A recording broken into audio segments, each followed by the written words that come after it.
하나님 말씀 보겠습니다.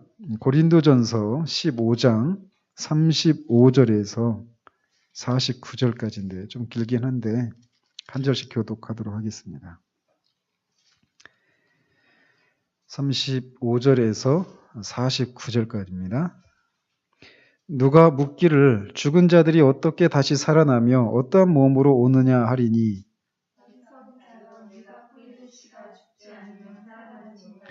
또 내가 뿌리는 것은 장래의 형체를 뿌리는 것이 아니요 다만 밀이나 다른 것의 알맹이 뿐이로되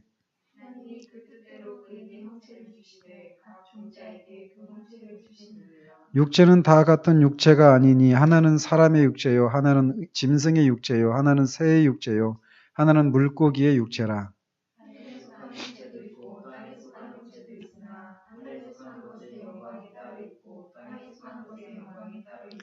해의 영광이 다르고 달의 영광이 다르며 별의 영광도 다른데 별과 별의 영광이 다르도다.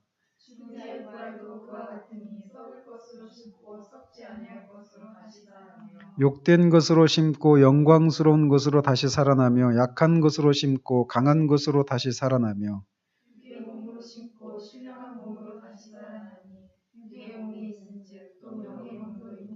기록된 바 첫사람 아담은 생령이 되었다함과 같이 마지막 아담은 살려주는 영이 되었나니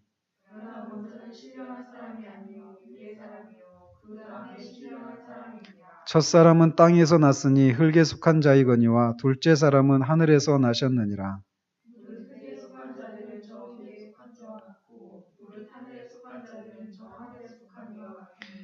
같이 우리가 흙에 속한 자의 형상을 입은 것 같이 또한 하늘에 속한 이의 형상을 입으리라. 아멘. 우리가 좀 길게 우리 주님의 재림에 대해서 우리가 살펴보았죠. 그래서 우리가 이제 내린 결론, 영적인 견해가 우리가 이제 지지하는 그런 견해다 이렇게 말씀을 드렸어요. 천년왕국은 또 다 잊으셨으리라고 저는 생각이 되어줄 수 있는데 어쨌든 그래서 우리가 내린 결론은 이 주님의 재림은 한 번 있다고 그랬어요. 그죠? 그래서 이 시대 끝에 일어난 한 번만 있는 일이다. 그리고 그 재림은 어떤 특정한 사건들과 더불어 일어날 것인데 거기에는 어떤 사건들이 일어나느냐? 죽은 자의 부활. 죽은 자가 부활하는데 다른 견해들, 전천년이나 뭐 세대주의적 전천년, 역사적 전천년, 후천년 이런 것 같은 경우는 후천년은 아니죠. 그러니까 전천년설 같은 경우는 역사적 전천년은 2번, 세대주의는 3번에 걸쳐서 부활이 있다라고 하잖아요. 그죠? 그러나 우리가 믿는 바로는 산자와 죽은 자의 부활이 한꺼번에 일어난다. 마지막 주님이 재림하시고 나서 그리고 나서 최후 심판이 있다라고 얘기하고 있어요. 그리고 그래서 2번의 부활이 있고 또는 3번의 부활이 있다. 세대주의는. 근데 그 부활 사이에 어떤 천년왕국이 있다라고 말하는데 우리는 그렇게 생각하지 않는다고 그랬죠. 천년왕국은 죽은 자들이 죽은 신자들이 지금 천상에서 주님과 같이 다스리는 이거를 천년왕국이라고 얘기한다. 그죠? 그러니까 지금 천년왕국이 어디 있어요? 그러니까 하늘나라에 나중에 있습니까? 아니, 지금 있다는 말이죠. 그런 식으로 우리가 살펴보았습니다. 그리고 나서 이제 오늘은 이제 우리가 사도신경에서 고백하는 거죠. 몸이 다시 사는 것과 이렇게 사도신경에서 고백하는 것처럼 몸이 사는 것에 대해서 이제 살펴보도록 하겠습니다.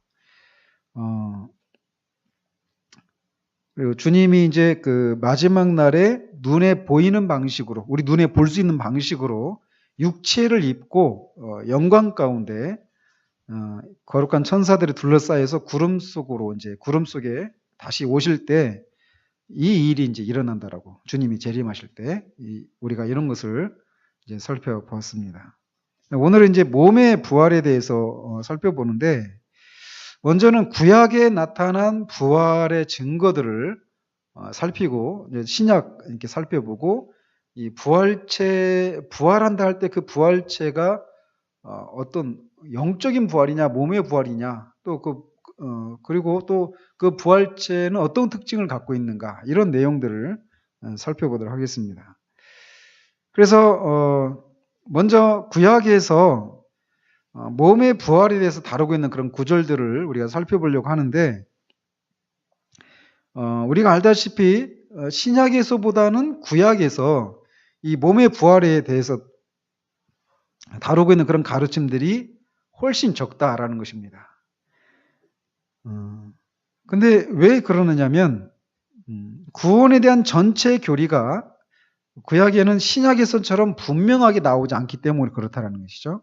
그러니까 신약에서는 이 뭐 구원에 속한 그런 모든 전체 교리뿐만 아니라 몸의 부활도 신약에서는 분명하고 많게 나오지만, 구약은 신약에 비해서 그런 것들이 구원에 관한 그런 전체 교리가 많이 다루어지지 않고 있기 때문에 몸의 부활에 대한 것도 그렇게 많이 신약에 비해서 많이 나오지는 않는다라는 것이에요.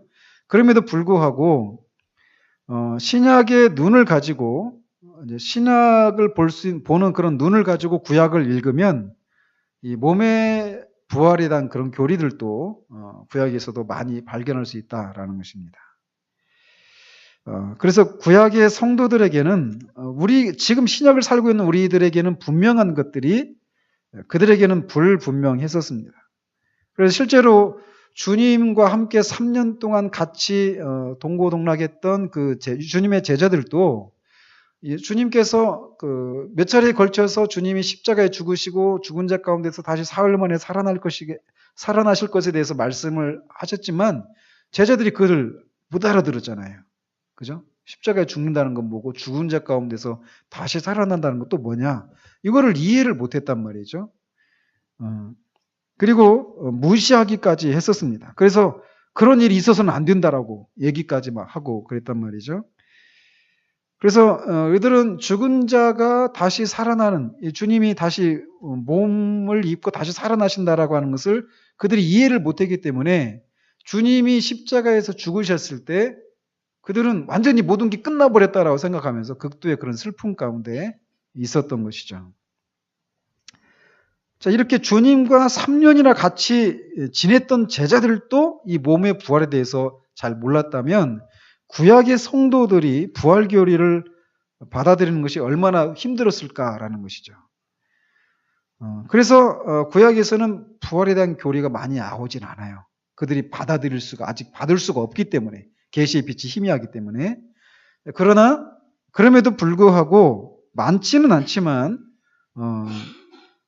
여러 군데에서 나타나고 있다는 것입니다. 그래서 먼저 부활을 언급하고 있는 구약의 구절들을 살펴보면 찾아가면서 하도록 하죠. 졸리시니까. 욥기 19장 25절에서 27절까지입니다.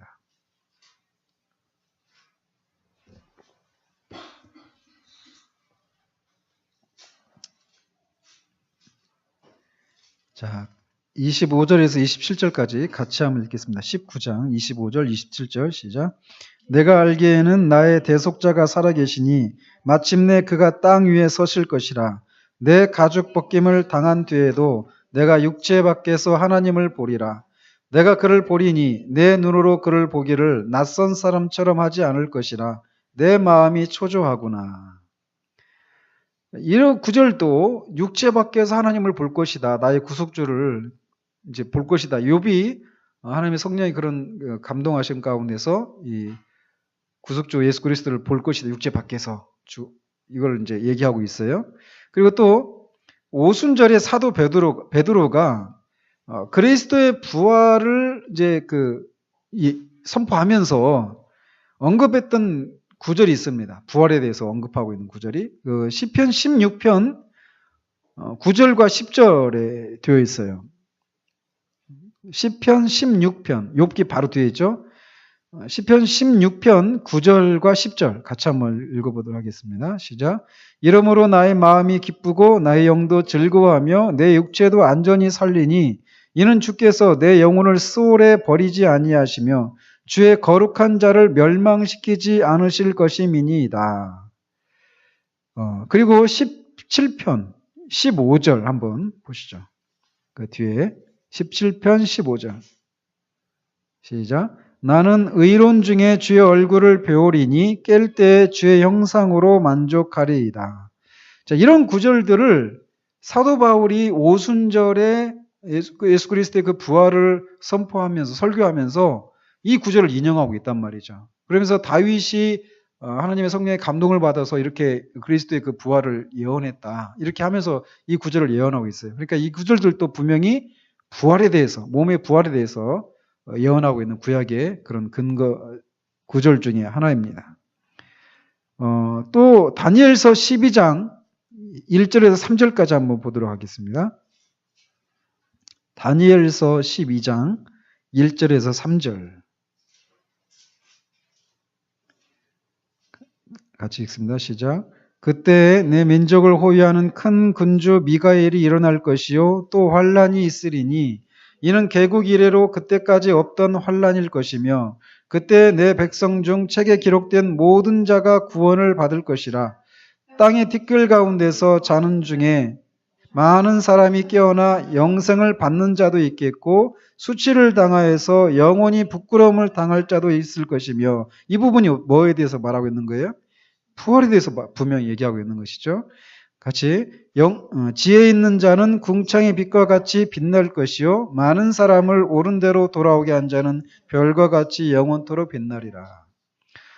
여기서 이렇게 구약에 대해서 얘기하고 있단 말이죠. 그리고 호세아서 13장 14절에도 보면은 내가 그들을 스올의 권세에서 속량하며 사망에서 구속하리니 사망아 네 재앙이 어디 있느냐, 스올아 네 멸망이 어디 있느냐, 이렇게 말하고 있습니다. 여기서도 이제 부활에 대한 얘기를 하고 있단 말이죠.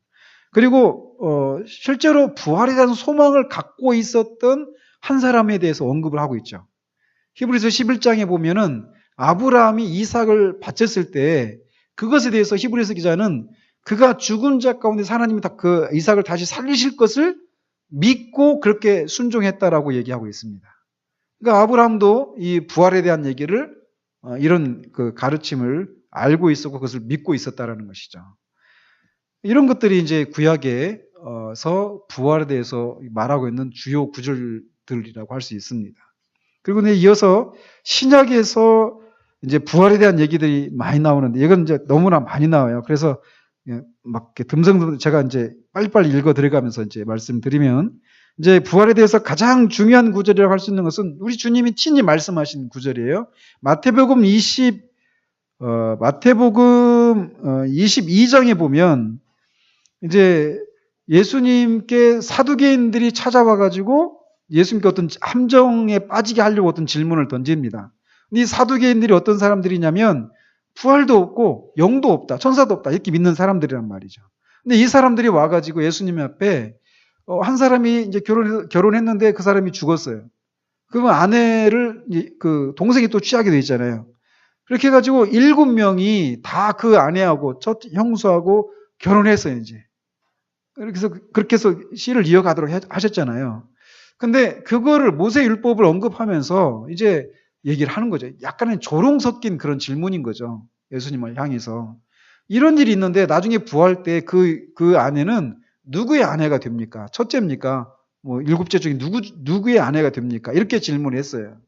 그러니까 이제 곤란에 빠뜨리려고 그런 질문을 한 것이죠. 근데 그것에 대해서 주님께서 말씀하시기를 이렇게 말씀하십니다. 너희가 성경도 이제 특별히 이거를 말하고 이런 질문하고 있는 사람도 구약 성경에 대해서 권위자라고 할 수 있는 그런 사람이거든요.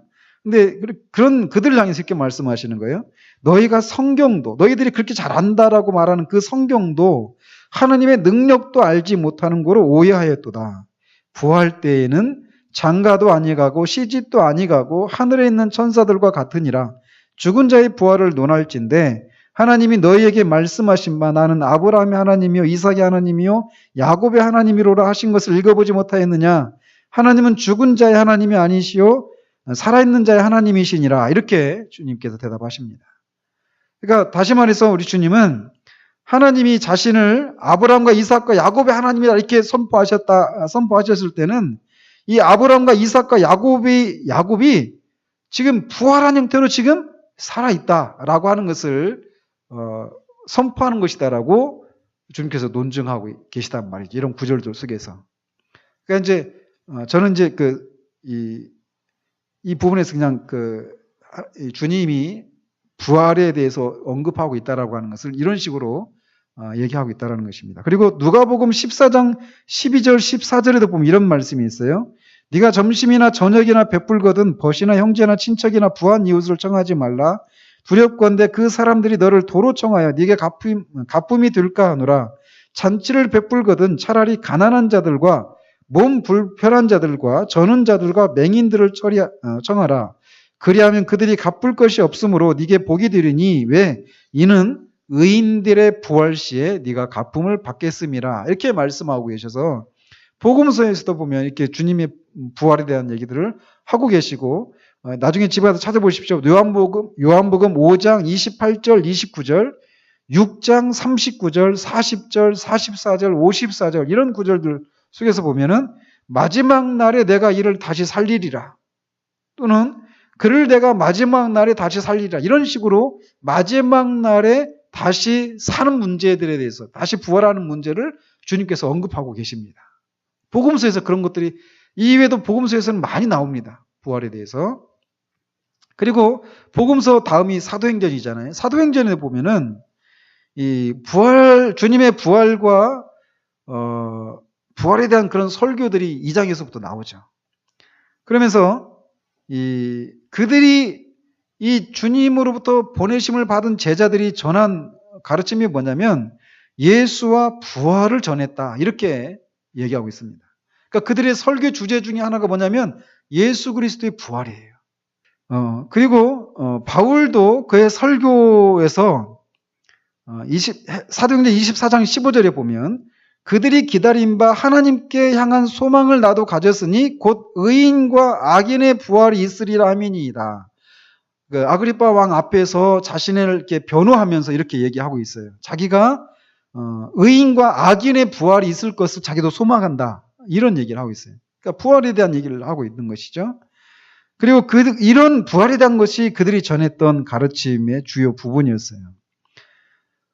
즉 예수 그리스도의 부활만 전한 것이 아니라 신자들의 부활, 악인의 그런 부활까지도 이렇게 전하고 있었다는 것이죠.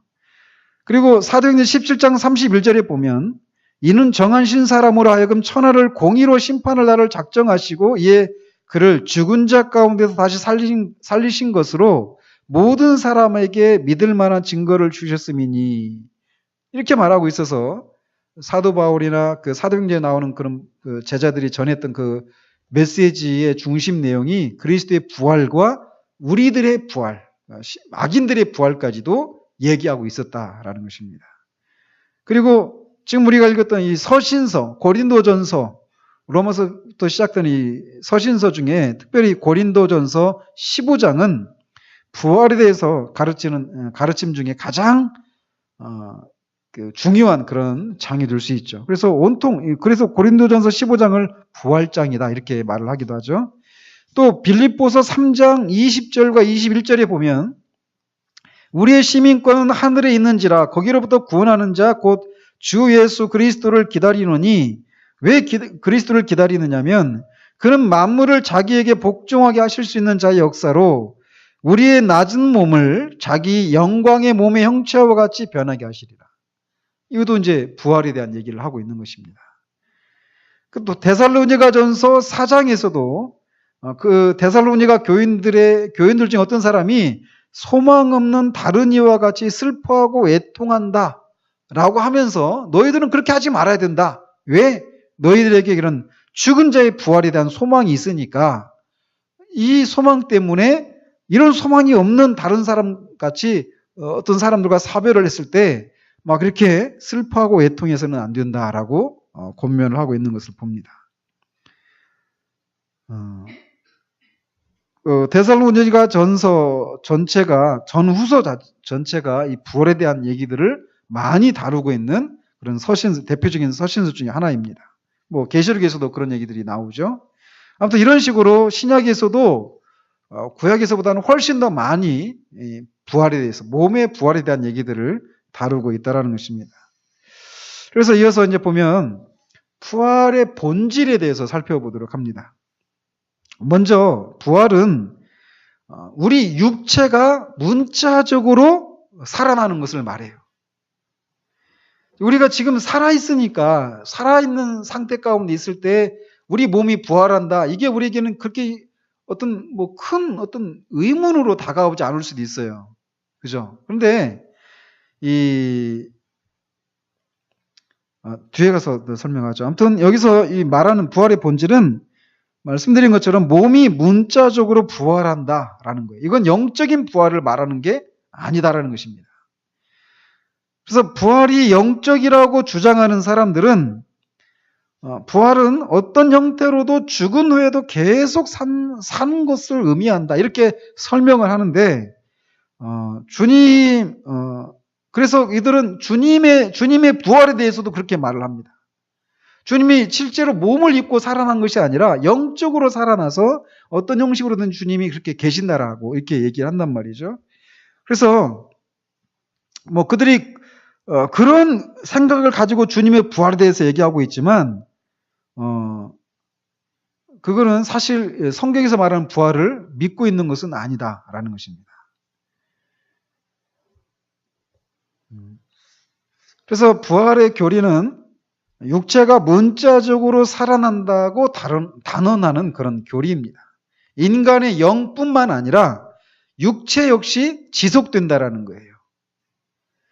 누가복음 24장에서 주님이 부활 후에 첫 번째 주일 저녁에 제자들에게 나타나셨을 때 제자들이 막 무서워서 막 두려워 떨었습니다. 왜? 우리가 영을 본다, 유령을 본다 이렇게 하면서 주님을 만났을 때 그들이 막 기뻐야 하기보다 두려워 떨었단 말이죠. 그러자 주님이 내 손과 발을 보고 나인 줄 알라. 또 나를 만져보라. 영은 살과 뼈가 없으되 너희 보는 바와 같이 나는 있느니라. 이렇게 말씀하셔서 주님이 몸을 입고 다시 살아나셨다라고 하는 것을 제자들한테 이렇게 보여주셨죠.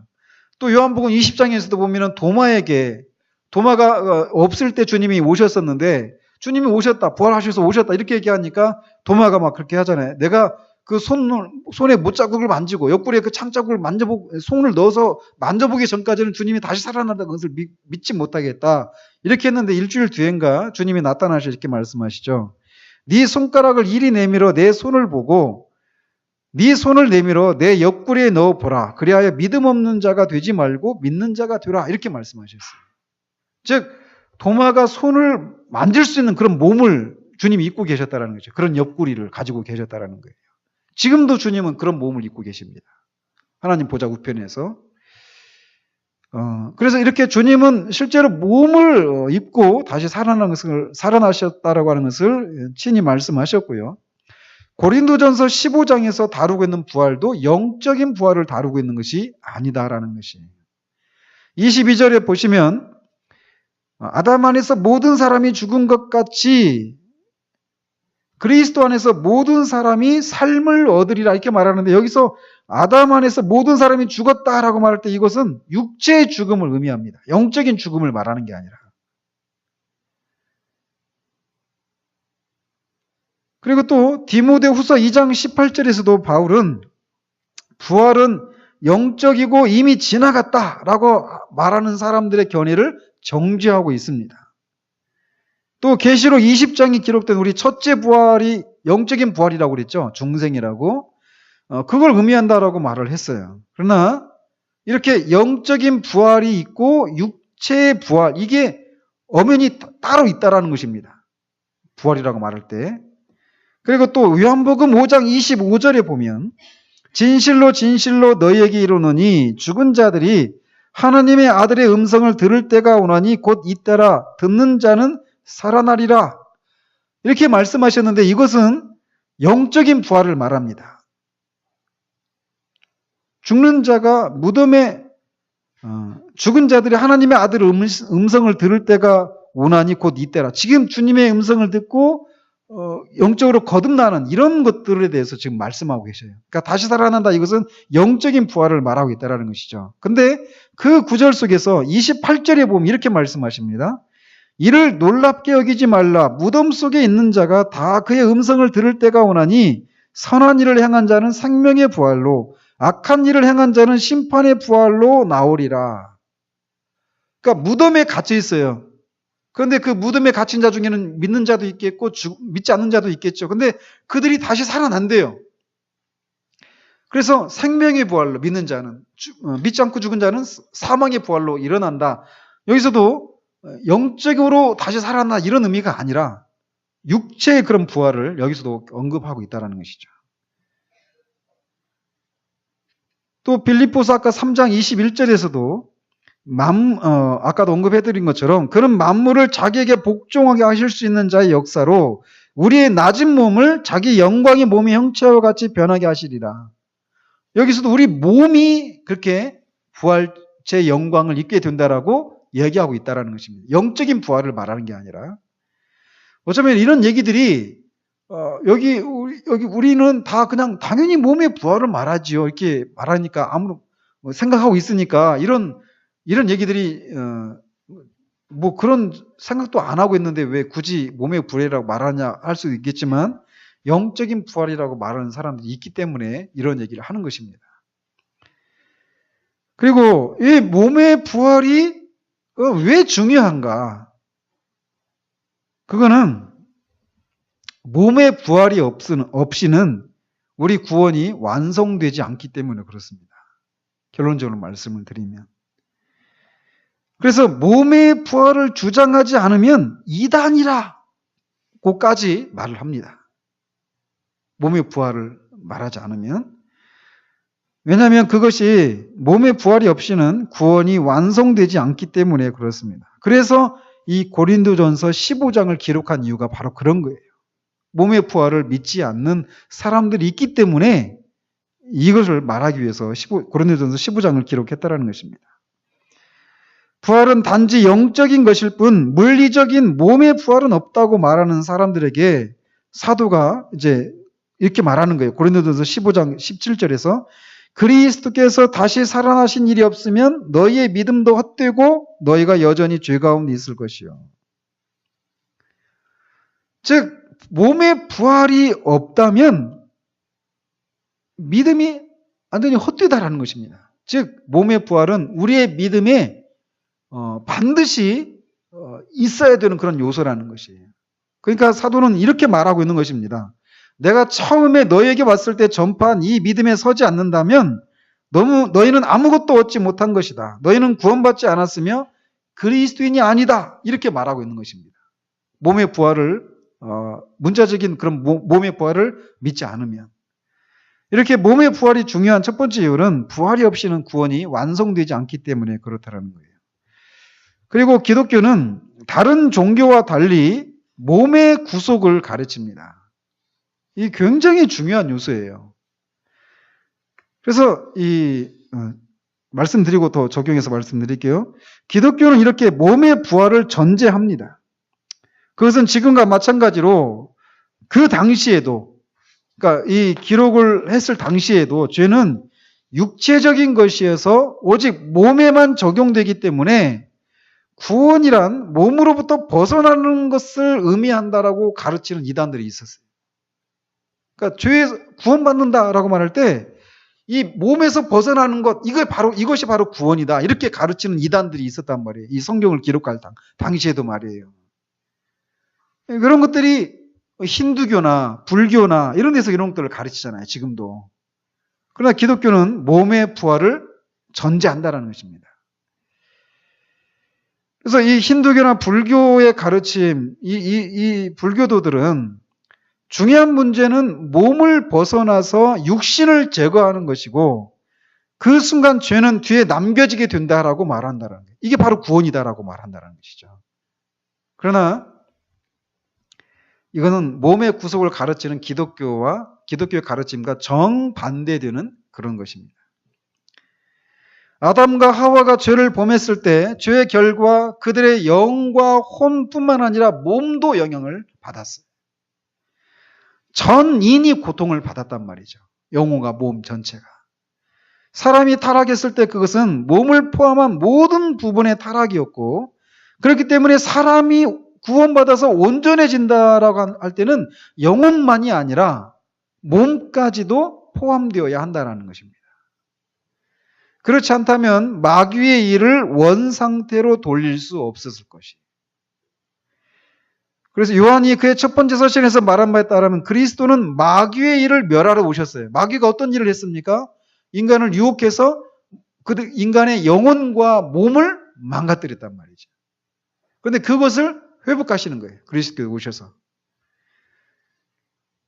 그렇기 때문에 그리스도는 몸을 구속해야 하고 또 그렇게 하실 것입니다. 바울은 로마서 8장 11절에서 이렇게 말을 합니다. 예수를 죽은 자 가운데서 살리신 이의 영이 너희 안에 거하시면 그리스도 예수를 죽은 자 가운데서 살리신 이가 너희 안에 거하시는 그의 영으로 말미암아 너희 죽을 몸도 살리시리라. 즉, 우리 죽을 몸도 살리실 것이다라고 하는 것을 우리가 어떻게 확신할 수 있습니까? 이 구절에 따르면 성령께서 우리 안에 계시다라고 하는 것을 통해서 이것을 확신할 수 있다라고 말하고 있는 거예요. 성령이 우리 안에 계시다라고 하는 것은 이렇게 우리 몸이 다시 살아나서 영원롭게 될 것이라고 하는 사실에 대한 보증이라는 것입니다. 또 그 8장 22절, 23절에 보면 같이 한번 읽어보시죠. 로마서 8장 22절, 23절.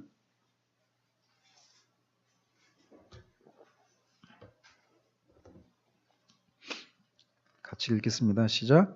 피조물이 다 이제까지 함께 탄식하며 함께 고통을 겪고 있는 것을 우리가 아느니라.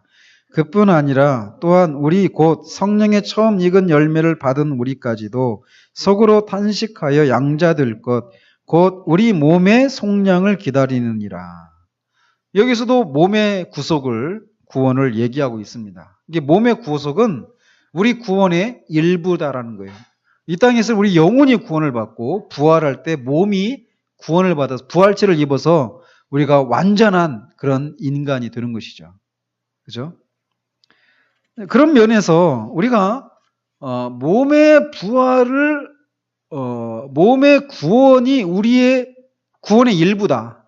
이런 것을 우리가 망각한다면 이것을 우리가 늘 염두에 둬야 되는데 우리도 모르게 인간을 마치 어떤 그런 이 육신에 속한 일들이 우리 구원받은 사람들과는 관계가 없는 식으로 생각을 하는 것은 이건 이단이라고까지 할 수 있습니다. 그래서 히브리서 13장에 보면은 어떤 사람들이 이 결혼을 안 하려고 하는 사람이 있어요. 결혼을 안 하려고 하는. 근데 그렇지가 않단 말이죠. 뒤에서도 나오지만. 그래서 우리 몸에 필요한 것들을 이렇게 강조하지 않거나 우리 뭐 건강을 챙긴다든지 어떤 우리 몸의 필요를 우리가 돌보고 하는 이런 것들 있잖아요. 이런 것들이 마치 영적인 것이 아니기 때문에 이런 것들은 중요하지 않다. 이런 식으로 가르친다라고 하는 것은 잘못된 가르침이라는 것을 우리가 기억을 해야 됩니다. 제가 더 구체적으로 말씀을 드리고 싶은데 지금 그냥 참는 겁니다. 그런 가르침을 하고 있기 때문에 지금 제가 말씀을 드리는 거예요. 어떤 분이. 또 고린도전서 15장에 이어서 사도는 고린도후서 5장에서도 이 가르침을 다루고 있습니다. 고린도후서 5장 1절에서 4절까지에서 보면 뭐 제가 나중에 한번 찾아보시고요. 시간이 좀 없으니까 제가 9절만 말씀드립니다. 고린도후서 5장 1절에서 4절까지 그리고 빌립보서 아까도 두 번 언급해드렸죠. 3장 21절에서도 육체의 완전한 구원은 주님 자신의 부활처럼 우리도 부활 때 이루어진다라고 말하고 있어요. 그런 구절 속에서. 그러므로 우리는 육체의 부활을 강력히 주장해야만 합니다. 그렇지 않으면 우리 주님의 사역이 완성되지 않기 때문에 그렇다라는 거죠. 주님 자신이 부활하신 것처럼 주님은 우리를 부활시키실 것입니다. 그것이 완전한 구원이에요. 우리가 지금 어떤 방식으로 죽을지 모르잖아요. 그죠? 우리가 뭐 전쟁에 나가지고 폭탄이 터져가지고 우리 그 한꺼번에 죽을 수도 있잖아요. 막 산산이 살점 막 다 쫓겨나가고 불에 타고 어디로 흔적도 없이 사라져버릴 수도 있단 말이죠. 그러나 주님은 이렇게 폭탄을 우리 몸이 산산조각이 나더라도 우리의 몸이 부활하게 된다라는 것입니다. 그러면 이제 이 부활한 몸의 실체가 무엇인가라는 것입니다. 어떤 특징을 갖고 있는가라는 거예요. 먼저 이 부활체에 대해서 우리에게 가르쳐주고 있는 것은 우리의 정체성이 보존된다라는 것입니다. 이게 무슨 말씀이냐? 우리가 부활을 했을 때 우리 영혼의 상태로 있잖아요. 그죠? 중간 상태에 천상에 있는 천년왕국에서 중간 상태로 있는데 부활할 때 우리 몸이 우리 영혼과 결합을 하잖아요. 근데 우리 영혼이 우리 몸을 볼 때, 저게 내 몸이구나. 이거를 인식할 수 있다는 것이죠. 그게 연속성이 있다는 거예요. 이 땅에서 살던 우리가 사용했던 이 몸과 부활해서 우리가 새롭게 있게 될 이 몸이 연속성이 있다는 것입니다. 그래서 저게 내 몸이구나. 이거를 인식할 수 있다는 거예요. 별로 소망이 안 돼요? 주님이 이렇게 말씀하셨잖아요. 아까 제자들에게 내 손과 발을 보고 나인 줄 알라. 주님이 제자들과 같이 지내면서 손과 발을 봤을 거 아니에요.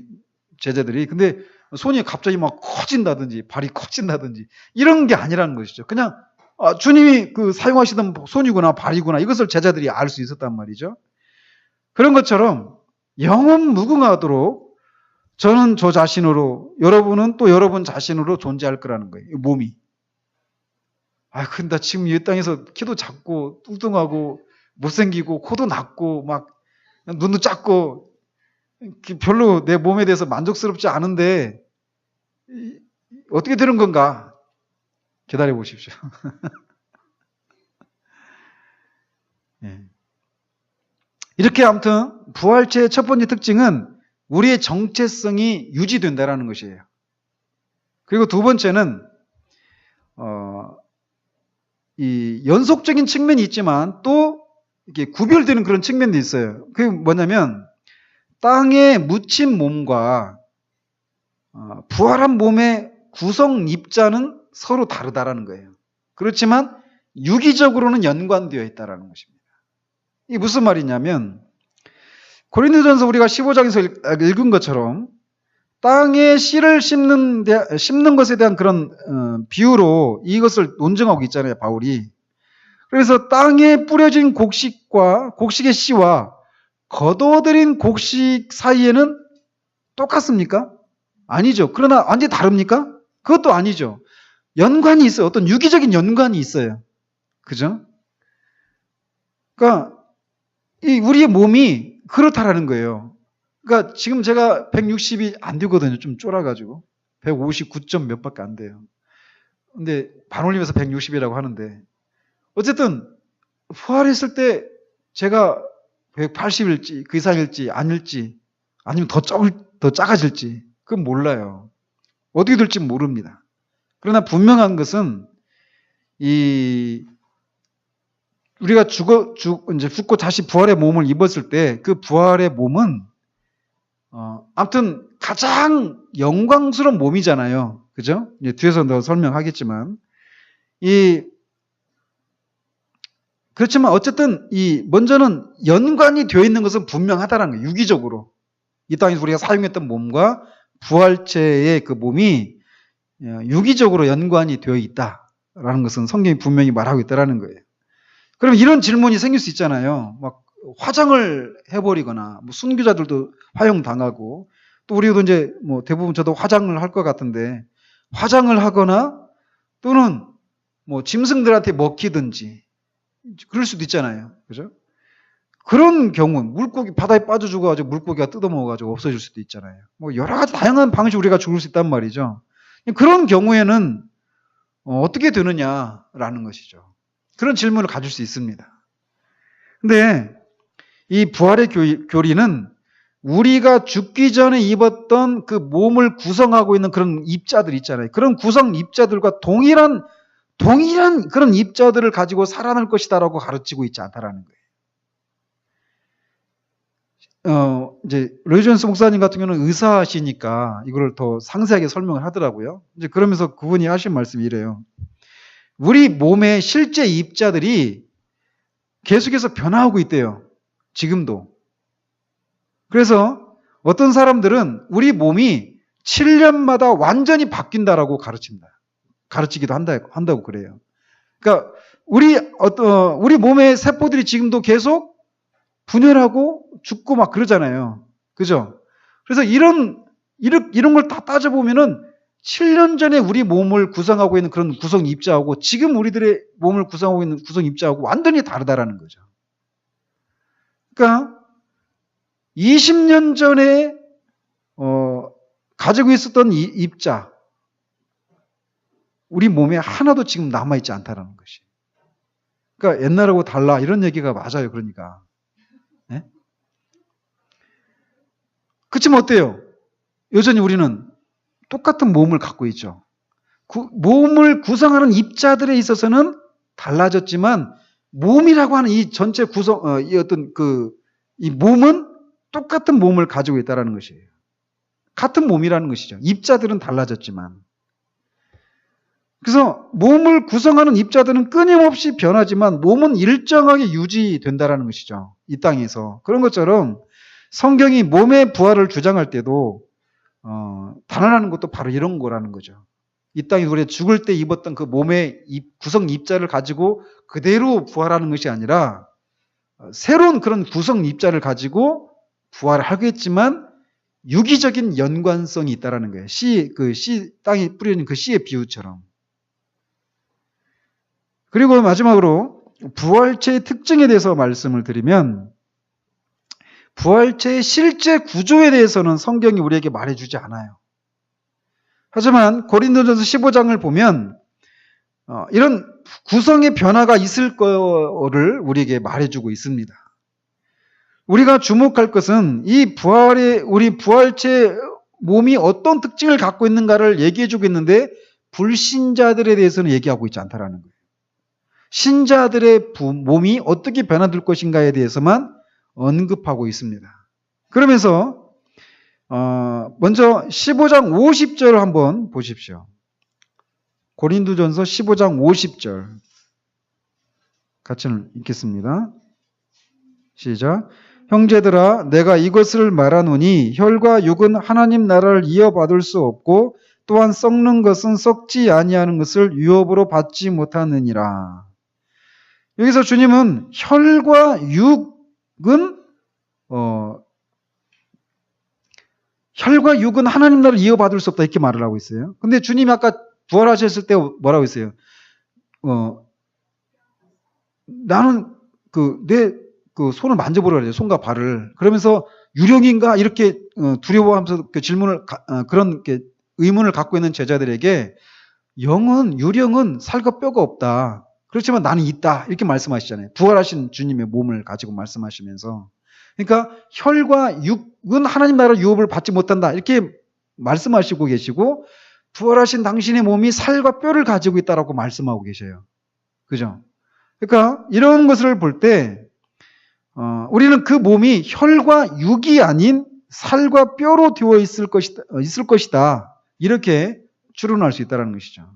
근데 저는 솔직히 혈과 육과 뼈와 살이 어떻게 구분을 할 수 있는, 어떤 구분이 있는지, 어떤 차이가 있는지 잘 모르겠어요. 이렇게만 표현하고 계시는데, 아무튼 이렇게 말하고 계시죠. 제가 더 이상 설명을 못 드리겠어요. 그리고 또 하나 특징은 뭐냐면, 부활체는 썩지 않는다라는 것입니다. 42절에 보시면, 죽은 자의 부활도 그와 같으니 썩을 것으로 심고 썩지 아니할 것으로 다시 살아나며 이렇게 말씀하고 계십니다. 즉 우리는 부활체를 받게 됐을 때 더 이상 병에 걸리거나 나이 먹거나 죽지 않을 것이라는 거예요. 썩지 않는다라는 그 표현이 그런 것들을 다 포함하고 있는 것입니다. 우리 몸이 결코 쇠퇴하지 않을 것이라는 거예요. 발끝치기 할 필요도 없고 손끝치기 할 필요도 없습니다. 그냥 우리 전혀 그런 것이 필요가 없는 그런 몸을 입을 것이에요. 어떤 식으로든 변화되지 않을 거예요. 성형외과 의사 없겠죠? 여기는 또 그 부활체의 특징 세 번째는 부활체가 영광스러운 것이 될 것이다라는 것입니다. 43절에 보면 욕된 것으로 심고 영광스러운 것으로 다시 살아나며 이렇게 말하고 있습니다. 아까도 언급했더니 빌립보서 3장 21절에도 우리의 낮은 몸 이렇게 표현하고 있어요. 우리의 낮은 몸이 그의 그 영광의 몸으로 변하실 것이다 이렇게 표현하고 있잖아요. 우리의 낮은 몸이라고 말하고 있어요. 근데 즉 우리의 지금 이 몸에는 영광스러운 것이라고는 하나도 없다라는 거예요. 우리가 부활체에 비하면 육체적으로 다 가련한 존재라는 것입니다. 지금 우리가 뭐 건강하고 예쁘고 뭐가 코가 높고 낮고 별 막 얘기하지만 우리 몸은 결국 썩고 다 주님을 위해서 섬기기에는 우리 육신이 너무 연약하다라는 것이죠. 그런 의미에서 우리는 육체적으로 굉장히 가련한 존재예요. 왜 그렇게 됐느냐? 죄의 결과 때문에 그렇다라는 것이죠. 그렇지만 부활할 때 우리는 주님과 같이 될 것이고 그분의 영화된 몸과 같이 놀라운 영광스러운 몸을 갖게 될 것이라는 것입니다. 이 실체가 무엇인지 정확히 우리는 알지 못하지만 분명한 것은 주님의 그 영광스러운 몸과 같은 몸을 입게 될 것이다 라는 것이에요. 네 번째로 부활체의 특징 중에 하나가 뭐냐면 부활체는 대단히 강력한 몸이 될 것이라는 것입니다. 약한 것으로 심고 강한 것으로 다시 살아나며 43절에서 말하고 있거든요. 여기서 말하는 게 힘이 세질 것이다. 이것만 말하는 게 아니에요. 육체라고 할 때 우리가 흔히 그냥 육체만 이렇게 생각할 수 있는데 몸뚱어리라고 하는 이것만 생각할 수 있는데 그런 개념말을 말하는 게 아니죠. 여기서 지금 로이 존스 이렇게 말을 합니다. 부활체가 강력한 몸을 입게 될 것이 이렇게 말하면서 로이 존스 목사님은 이보다 더 탐나는 것이 없다라고 말을 했어요. 자기로서는.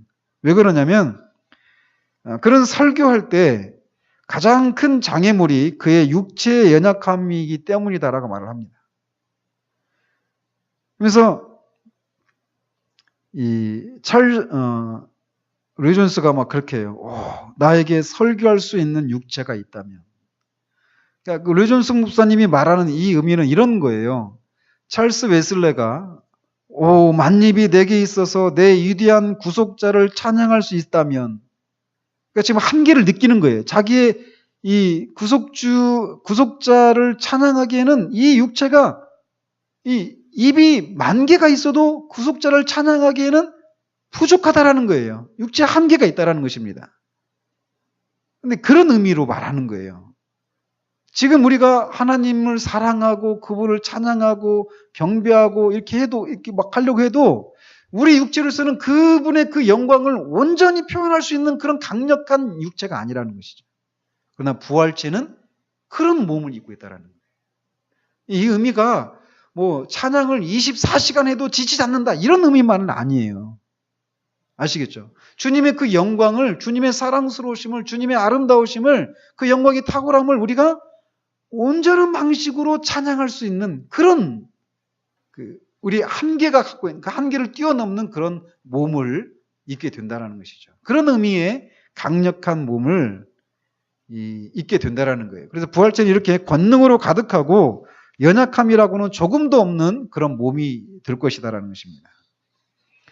그리고 부활체의 또 다른 특징은 부활체는 영적인 몸이 될 것이라는 거예요. 어쩌면 지금 이 땅을 살아가는 우리들에게 있어서 이 부분이 가장 이제 우리가 소망하는 그런 것이 아닐까 이런 생각을 해봐요. 44절에 보시면 육의 몸으로 심고 신령한 몸으로 다시 살아나니 육의 몸이 있은즉 또 영의 몸도 있느니라 이렇게 말을 하고 있어요. 육의 몸, 영의 몸 이렇게 얘기하고 있는데 여기서 이제 영의 몸 또는 이제 신령한 몸 이렇게 말하고 있는데 이 신령한 몸이 있다라고 말할 때 그 몸이 전혀 의미 없다는 그런 의미는 아닐 거예요. 육의 몸이라고 할 때 그 육의 몸, 신령한 몸 이렇게 구분하잖아요. 근데 이런 우리가 부활체를 입게 되면 더 이상 육의 몸이 아니라 신령한 몸, 영적인 몸을 입게 될 것이다라고 말을 하는데 이 말을 우리가 이 땅에서도 어떤 그러니까 영적인 몸이라고 할 때 그 영적인 몸이 몸 자체가 없는 것을 말하는 건 아니라는 거예요. 몸은 있는데 그 몸이 육적이지가 않고 영적이라는 것이죠. 신령한 몸이라는 것이죠. 그런 의미로 말을 하는 거예요. 근데 어때요? 육의 몸, 우리가 지금 갖고 있는 이 육의 몸은 동물적 본성의 특징을 지니고 있다는 것입니다. 우리의 자연적인 본성은 동물이라는 거죠. 우리가 동물이라는 얘기가 아니라 먹고 싸고 뭐 그러잖아요. 동물이나 우리나 다 똑같아요. 그런 의미에서 그 본성이 우리의 본성이 자연적인 본성은 동물이라는 것입니다. 그리고 그것은 우리가 이 세상에서 사는 삶이기도 합니다. 우리는 이 세상에 사는 영혼이며 그 영혼의 관계들 속에서 살아갑니다. 그래서 이 세상에서는 육의 몸이 필요하고 그 몸을 우리는 지금 갖고 있어요. 이 세상에 필요한 그런 삶을 살아갈 수 있는 몸을 가지고 있죠. 그렇지만 영광스러움에 들어갈 때 우리는 신령한 영역에 있을 것이고 거기에서는 신령한 몸을 받을 것이라는 거죠. 아까도 그 사두개인들이 주님에게 와가지고 질문했을 때 주님이 대답하셨잖아요. 그러면서 부활해서 우리가 부활체를 입고 하늘에 살 때에는 성생활도 없을 것이에요. 그러니까 결혼하고 시집가고 시집가고 장가가고 누가 누구를 낳고 이런 게 없다라는 거예요. 그 얘기는 성생활이 없다라는 것입니다. 그러나 이 땅에서는 어때요? 성생활이 있죠. 이것은 성생활, 이것은 육의 몸, 동물적인 부분에 속한 것입니다. 하지만 하늘에서는 출산이 없을 것이에요. 우리는 거기서는 더 이상 아이를 갖지 않을 것입니다. 그래서 어떤 사람들은 이걸 막 더 지나쳐서 우리는 정말로 신령한 그리스도인이 되려면 육의 몸에는 관심을 가지지 말아야 한다. 이렇게까지 말하는 사람이 있다라는 거예요. 이걸 지나치게 강조하다가. 그렇지만 이것은 이단이라는 것이죠. 이런 가르침은. 이 땅에 사는 동안에는 우리는 육의 몸을 입고 있기 때문에 육의 몸에 필요한 것들을 우리가 이렇게 몸을 보양하고 그 몸의 욕구를 따라서 살아가는 것, 이것이 이제 하나님 안에서라고 하는 이런 전제가 필요하지만 이런 것들은 있어야 되는 것이라는 것이죠. 그래서 하나님은 우리에게 이 육의 몸을 주셨고 우리가 그것을 사용하도록 하셨다라는 것입니다. 하나님은 성적인 본능을 포함한 다른 본능들을 우리 안에 주셨고 우리는 그것을 하나님의 방식으로 사용을 해야 됩니다. 근데 이것을 완전히 잘못된 어떤 금욕주의적인 이런 것으로 이것을 이렇게 가르쳐서는 안 된다라는 것입니다. 이런 것을 성경은 정죄하고 있죠. 아까도 말씀드린 것처럼 히브리서에서 결혼을 하는 것은 이렇게 순결한 삶이 아니다. 신령한 그리스도인들은 결혼을 하지 말아야 된다. 그러니까 성생활을 해야지 말아야 된다. 이렇게 말을 하는데 이것은 옳지 않은 가르침이라는 것입니다. 하지만 이 땅에서 사는 동안은 그렇게 살아야 된다는 거예요. 그렇지만 하늘에서는 우리는 신령한 영역에 살며 당연히 이런 동물적인 본성은 필요하지 않습니다. 그러니까 어때 이런 것들 때문에 우리가 막 탄식하는 경우들 있잖아요. 우리 육의 몸을 막 방탕한데 내버려두고 이런 건 아니지만 우리는 먹어야 되고 막 좀 더 주님과 가까이 하고 싶고 이런 마음도 있고 막 그런 마음이 있잖아요. 더 주님을 섬기고 싶고 근데 우리는 졸리고 또 그래서 자야 되고 배고파서 또 뭐 기도도 못 하고 예배도 못 드리고 하니까 먹어야 되고 또 성적인 그런 성생활도 해야 되고 이런 것 때문에 우리가 막 그 신앙생활 하는데 이게 제약이다 이렇게 생각하기 쉽잖아요. 그죠? 그러나 이 땅에서 사는 동안에는 우리가 그것을 그런 제약의 아래 살아갈 수밖에 없다라는 거예요. 그러나 이제 우리가 우리 안에서 깊은 곳에서 그런 소망이 있잖아요. 이런 몸의 제약을 받지 않고 정말 주님만 온전히 섬기고 온전히 즐거워하는. 근데 그때가 이제 부활체를 우리가 입을 때 이런 것들이 가능하게 된다는 것입니다. 그래서 부활체는 영적인 몸을 입게 됩니다. 몸은 분명히 있어요. 그러나 영적인 몸이라는 것입니다. 마지막으로 부활체는 하늘에 속한 몸이 될 것이다 라고 말하고 있습니다. 48절 49절 보면 무릇 흙에 속한 자들은 저 흙에 속한 자와 같고 무릇 하늘에 속한 자들은 저 하늘에 속한 이와 같으니 우리가 흙에 속한 자의 형상을 입은 것 같이 또한 하늘에 속한 이의 형상을 입으리라. 왜냐하면 우리가 하늘에 있을 것이기 때문이다라고 새 하늘에 있을 것이기 때문이다라고 말을 하고 있습니다. 그래서 사도 요한은 그의 첫 번째 서신 요한일서 3장 2절에서 주님이 오실 때 우리가 주님을 그의 참 모습 그대로 볼 때 우리가 주님과 같이 변한다라고 말하고 있는 것입니다. 그때 우리는 완전히 변화된 그런 새로운 몸을 입게 될 것이지만 아까 처음에도 말씀드린 것처럼 우리의 정체성은 잃어버리지 않을 거예요. 그럼 어떤 몸일까? 우리는 정확하게 모릅니다. 그래서 어쨌든 우리 영혼은 이미 구원받았습니다. 그러나 우리의 몸도 완전하게 구속받을 거예요.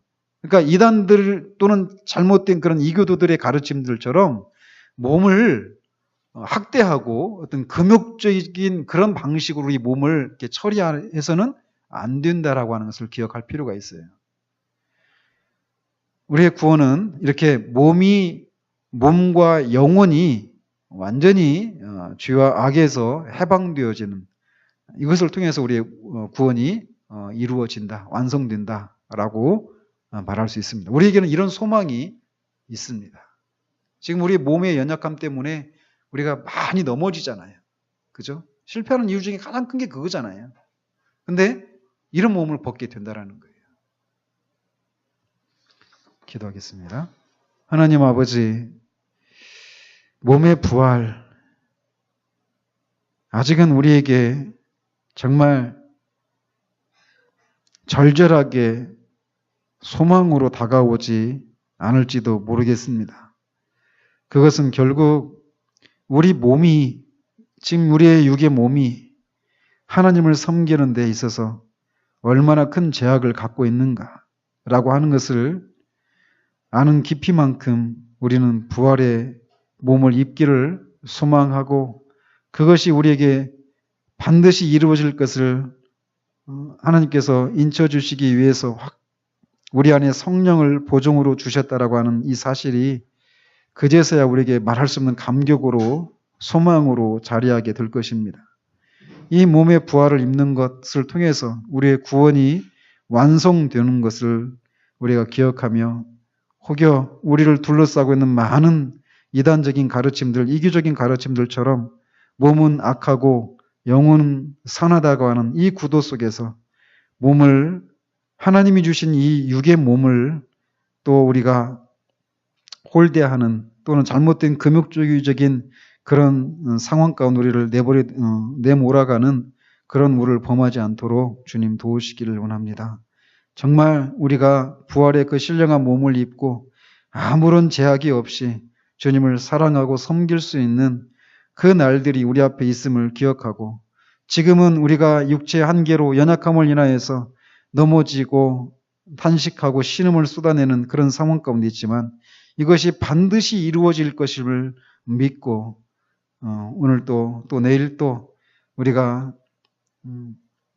육체를 쳐서 복종시키며 또 그 가운데서도 또 이런 영광의 몸을 입을 날을 소망하면서 그렇게 그날들을 기다리며 살아가는 삶이 우리 가운데 지속될 수 있도록 주님 도우시기를 원합니다. 예수 그리스도 이름으로 기도합니다. 아멘.